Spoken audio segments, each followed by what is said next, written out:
방송통신위원회가 지난 2011년 종합편성채널 출범 과정에서 자본금을 편법으로 충당한 사실이 드러난 MBN에 대해 전면 업무정지 6개월의 행정처분을 의결했습니다. 자세한 내용 취재기자 연결해 알아보겠습니다. 염혜원 기자. 네, 방송통신위원회입니다. 네, MBN에 대한 방통위 제재 내용 자세히 전해주시죠. 네, 방통위는 오늘 오후 전체 회의를 열고 MBN에 대해 6개월 업무 정지를 결정했습니다. 24시간 전면 방송을 내보낼 수 없게 된 겁니다.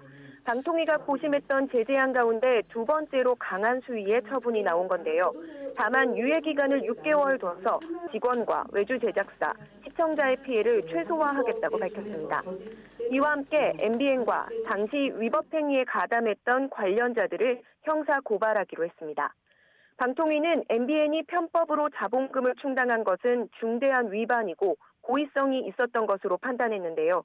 사상 초유의 블랙아웃이라는 중징계가 나오게 된 배경입니다. MBN은 지난 2011년 종편 출범 당시 자본금을 모을 때 560억 원 정도를 임직원 명의로 대출을 받아 주식을 매입했던 것으로 드러났습니다. 또 이를 숨기기 위해 분식회계를 했고 또 이를 바탕으로 두 번의 재승인 과정에서 허위 사업 보고서를 제출하기도 했습니다. 이 부분을 방송법 18조 위반으로 본 겁니다.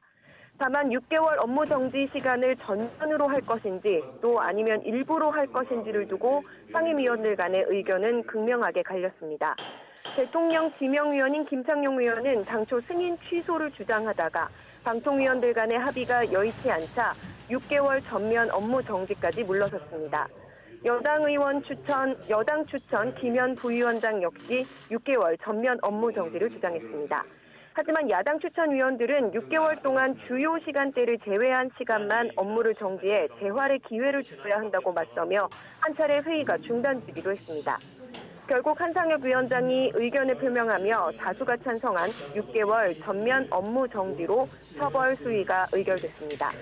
MBN 측은 행정처분이 내려진 뒤 입장문을 발표했는데요. 처분이 내려졌지만 3,200여 명의 고용과 또 900만 가구의 시청권이 불안해지지 않도록 방송이 중단되지 않게 하겠다며 법적 대응 등 종합적인 방안을 강구하겠다고 밝혔습니다.